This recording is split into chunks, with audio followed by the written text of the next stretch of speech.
আজ ২৭শে ডিসেম্বর ২০২৩। আমরা চলে এসেছি হাওড়া স্টেশনের ৮ নং প্ল্যাটফর্মে। ঘড়িতে সময় এখন রাত্রি ৮টা বেজে ১৫ মিনিট। এইবারের ট্যুরে আমরা যাচ্ছি গয়া, রাজগীর এবং নালন্দা সহ বিহারের বেশ কিছু হিস্টোরিক্যাল প্লেস দেখতে। আমাদের ট্রেন দুন এক্সপ্রেস চলে এসেছে। আমরা এখন ট্রেনে উঠব।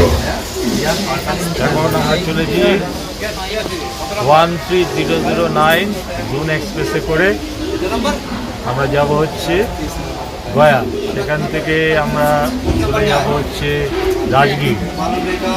তা আমাদের ট্রেন হচ্ছে 8টা 25, রাত 8টা 25-এ ট্রেন। আমরা এখন হাওড়াতে জুন এক্সপ্রেসে বসে আছি। সকাল 5টায় গয়া স্টেশনে নেমে আমরা জনপ্রতি 10 টাকা ভাড়ায় একটি অটো নিয়ে চলে এসেছি ভারত সেবাশ্রম সঙ্গে। ভারত সেবাশ্রম সঙ্গে লাইন দিয়ে 700 টাকায় একটি রুম বুক করলাম আজকের জন্য।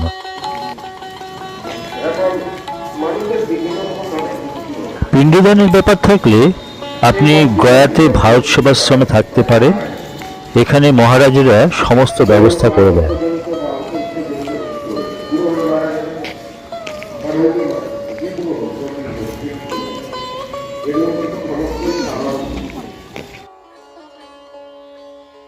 রুম থেকে ফ্রেশ হয়ে আমরা বেরিয়ে পড়েছি গয়া ভ্রমণের উদ্দেশ্যে একটি অটো ভাড়া করে।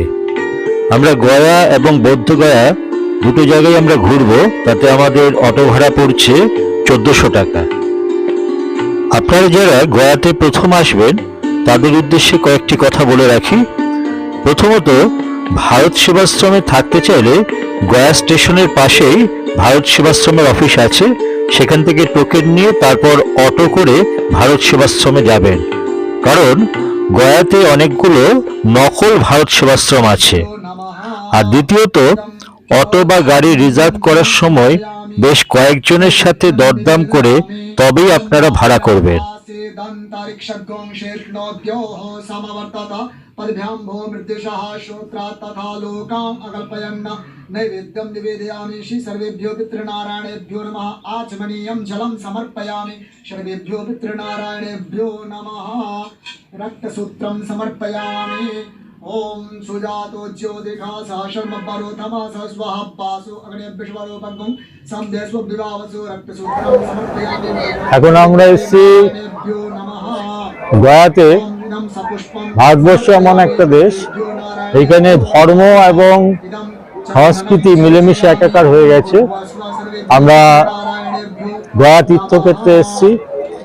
পৌরাণিক মতে গয়া, কাশী এবং হরিদ্বার হচ্ছে মোক্ষ লাভের জায়গা। তা সে গয়া হচ্ছে সে একটা মোক্ষ লাভের জায়গা। এইখানে রামায়ণ, মহাভারত সর্বত্র গয়ার কথা উল্লেখ আছে। বায়ুপুরাণে প্রথম গয়া শব্দের কথা আছে। মহাভারতে গয়াকে গয়াপুরী বলা হয়। তা সেই গয়াতেই আমরা এখন এসেছি। এইখানে মানুষ তার পিতৃপুরুষের প্রতি পিণ্ডদান করেন, অর্থাৎ এর মাধ্যমে না কি পিতৃপুরুষে পিণ্ডদান করলে 7 পুরুষের মুক্তি লাভ হয়। তাই সেরকমই একটা আমরা জায়গায় এসেছি এই গয়া ক্ষেত্রে। এইখানে আমরা দেখতে পাচ্ছি চারিদিকে মানুষ পিণ্ডদান করছেন তার পিতৃপুরুষের উদ্দেশ্যে। তা এই সামনে হচ্ছে ফল্গু নদী। গয়া হলো একটি প্রাচীন শহর, সারা বিশ্বের মানুষের কাছে এক পবিত্র তীর্থভূমি। কিন্তু কেন এত মানুষ গয়াতে আসেন? কেনই বা গয়াকে পিণ্ডদানের আদর্শ স্থান হিসেবে ধরা হয়? আর মৃত্যুর পরেই বা কি হয়? এইসব কঠিন প্রশ্ন আমাদের সামনে আসে। সাধারণত অন্ত্যেষ্টির পর দেহ বিলীন হয় পঞ্চভূতে। প্রকৃতির যে 5 উপাদানে তৈরি হয়েছিল এই নশ্বর শরীর ধীরে ধীরে মিশে যায় সেই উপাদানে। আর আত্মা, তার কি হয়? হিন্দু ধর্ম অনুযায়ী প্রিয়জনের মৃত্যুর পর তার আত্মাকে মুক্তি দিতে এবং আত্মার শান্তির জন্য পিণ্ডদানের প্রথা প্রচলিত আছে। পিণ্ডদান করলে আত্মা নরক যন্ত্রণা থেকে মুক্তি পাবে এবং তার আর জন্ম নিতে হবে না, অর্থাৎ পিণ্ডদান করা হলে জন্ম এবং মৃত্যু এই চক্র থেকেই সেই আত্মা চিরতরে মুক্তি পাবে। কিন্তু গয়ার এই স্থানকে আদর্শ স্থান হিসেবে ধরা হয় কেন? এই ফাল্গু নদী বা নিরঞ্জনা নদী হিন্দু, বৌদ্ধ এবং জৈনদের কাছে এটি একটি পবিত্র নদী। গয়ার মাহাত্ম্য অনুসারে ফাল্গু হল স্বয়ং বিষ্ণুর মূর্ত প্রতীক। রামায়ণে বলা আছে, সীতা ফাল্গু নদীকে অভিশাপ দিয়েছিলেন। পৌরাণিক কাহিনী অনুসারে রাম, লক্ষ্মণ ও সীতা তাদের পিতা দশরথের উদ্দেশ্যে পিণ্ডদান করতে এখানে এসেছিলেন। ভাইয়েরা যখন নদীতে স্নান করতে গিয়েছিলেন, সীতা তখন তীরে বসে বালি নিয়ে খেলা করছিলেন। হঠাৎ দশরথ বালির ভিতর থেকে আবির্ভূত হয়ে বললেন তিনি ক্ষুধার্ত। তিনি অপেক্ষা করতে অস্বীকার করেন এবং তাকে বালির পিণ্ড দিতে বলেন। সীতা তখন অন্য কোনো উপায় না পেয়ে অক্ষয় বট, ফল্গু নদী, গরু, তুলসী গাছ এবং একজন ব্রাহ্মণকে সাক্ষী রেখে দশরথকে পিণ্ড প্রদান করেন।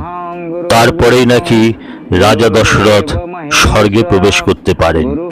ধর্মীয় বিশ্বাস, তারপর থেকেই হিন্দুরা মৃত পূর্বপুরুষদের পিণ্ডদানের জন্য গয়া ধামে আসেন। আর অক্ষয় বট একমাত্র সাক্ষী দিয়েছিল, তাই অক্ষয় বটকে আশীর্বাদ করেছিলেন যে যারা গয়াতে এসেছেন তারাও অক্ষয় বটকে পিণ্ড প্রদান করতে পারবেন। সেই থেকেই ফল্গু নদীর তীরে গয়ার স্থান হিন্দুদের কাছে এক পবিত্র ভূমি। পিণ্ডদানের মাধ্যমে পিতৃপুরুষদের আত্মার মুক্তি লাভের জন্য এক পবিত্র ভূমি হিসেবে ধরা হয় এই ফল্গু নদীর তীরে এই গয়া ধামকে। নদীর তীর ধরে দুই দিকেই বহু মানুষ তাদের মৃত প্রিয় পরিজনদের উদ্দেশ্যে পিণ্ড প্রদান করছেন। পৃথিবীর বিভিন্ন প্রান্ত থেকে বহু মানুষ আসেন এই পবিত্র ভূমিকে স্পর্শ করতে।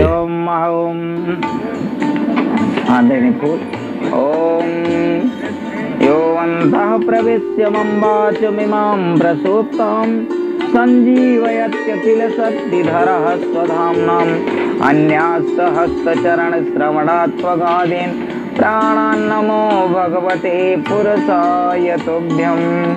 वंशी विभूषितकरां नवनीरदाभात् पीताम्बरादरुणबिम्बफलाधरोच्चात् पूर्णेन्दुसुन्दरमुखादरविन्दनेत्रात् कृष्णात् परं किमपि तत्त्वमहं न जाने। हरि ओम महाराधाय नमः। ध्यानं ध्यानार्थे पुष्पेक्षदस्य समर्पयामि। वे फुलवाहियां धैर्या दोनों जने विश्वानमुञ्चन्त गुंहसः अयमः जरा यदि वा यदि नग्दमेनागुंसि चक्रिमा वयं वायुरमा तस्मादेन सो विश्वानमुच्यन्त गुंहसः। ॐ यदि जाग्रदादि स्वप्नयेनागुंसि चक्रिमा वयं जानकी वल्लभं हरिं। गिरा देना है, पीना नहीं है। हरि ओम ओम केशवाय नमः। ओम नारायणाय नमः। ओम माधवाय नमः। ओम गयाय नमः। ओम गयाधराय नमः। ओम यो अन्तः प्रविश्य मम वाचमिमां प्रसूप्तां सञ्जीवयत्यखिल शक्तिधरः स्वधाम्नाम् अन्यास्तहस्तचरणश्रवणात्वगादीन् प्राणान् नमो भगवते पुरुषाय तुभ्यम्।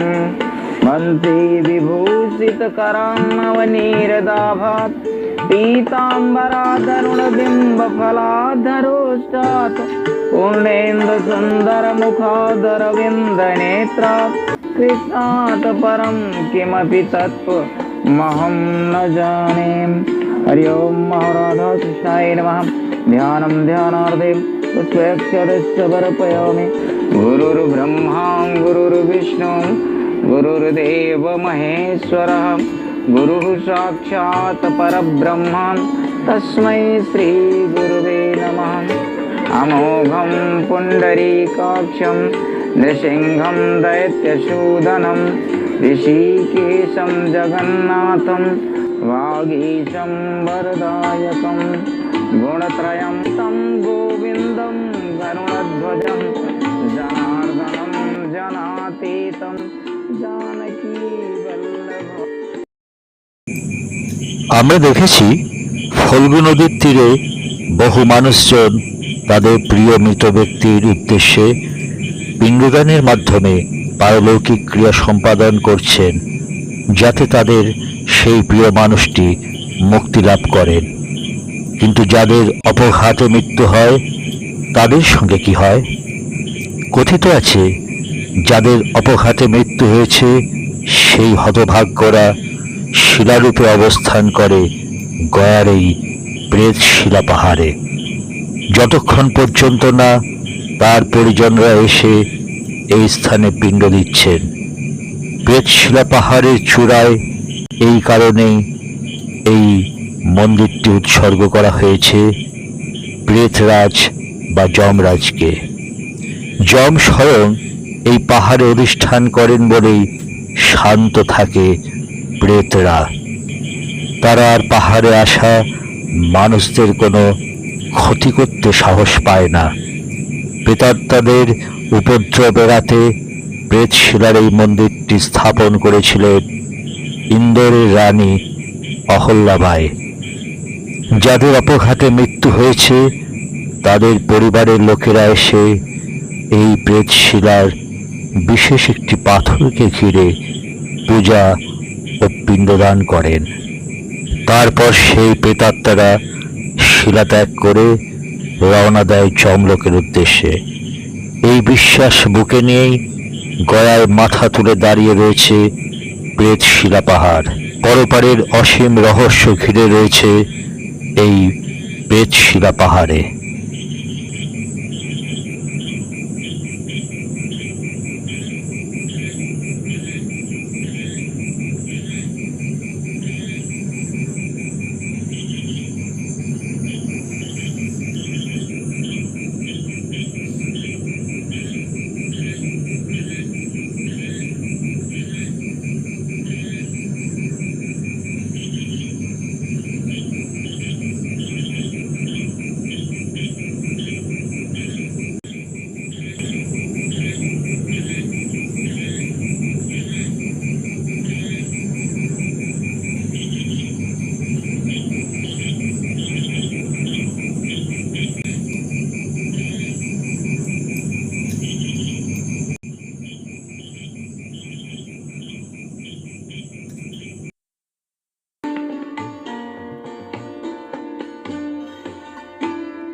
এখন আমরা এসেছি মঙ্গলাগৌরী মন্দিরের কাছেই সীতামায়ের আশীর্বাদ প্রাপ্ত সেই অক্ষয় বটে।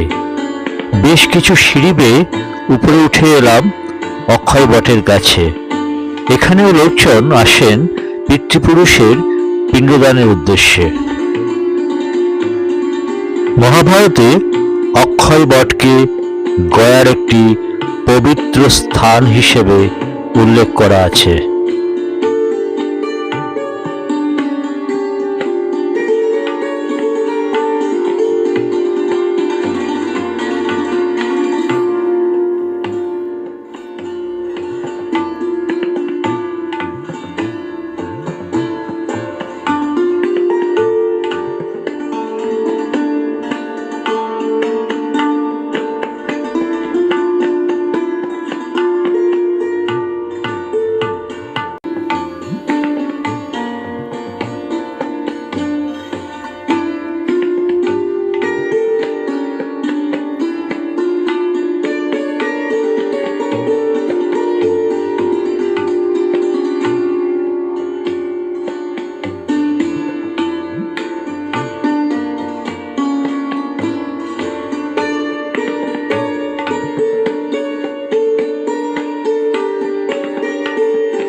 এখন আমরা এসেছি মা মঙ্গলা গৌরী মন্দিরে। সিঁড়ি দিয়ে বেশ কিছুটা উপরে উঠতে হবে। লোকবিশ্বাস অনুযায়ী দেবী সতীর বক্ষভাগ এখানে পড়েছিল। এটি মায়ের মূল মন্দির। ভেতরে কোনো ফটো তোলা যাবে না, তাই কোনো ফটো দিতে পারলাম না। মন্দিরের প্রবেশদ্বার খুবই ছোট, মাথা নিচু করে কোনো রকমে একজন করে প্রবেশ করতে পারবে। ভেতরে ভীষণ অন্ধকার, বড় একটি প্রদীপের আলোয় এক আলো আধারী পরিবেশ।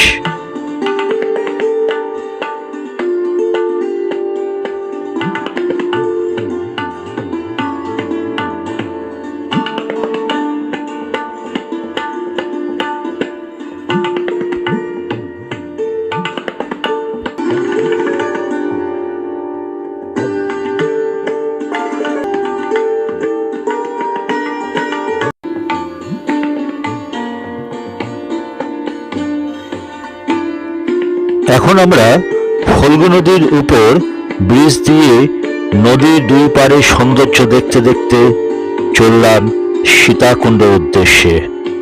ব্রিজের উপর দিয়ে নদীর দুই পাড়ের দৃশ্য উপভোগ করলাম।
এখন আমরা এসেছি সীতাকুণ্ডে। কথিত আছে এখানে রাজা দশরথের মৃত্যুর পর সীতার হাত দিয়ে তিনি পিণ্ড গ্রহণ করেছিলেন।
গয়ার প্রাচীন নাম বিষ্ণুনগরী, আর আমরা এখন এসেছি গয়ার বিষ্ণুপাদ মন্দিরে।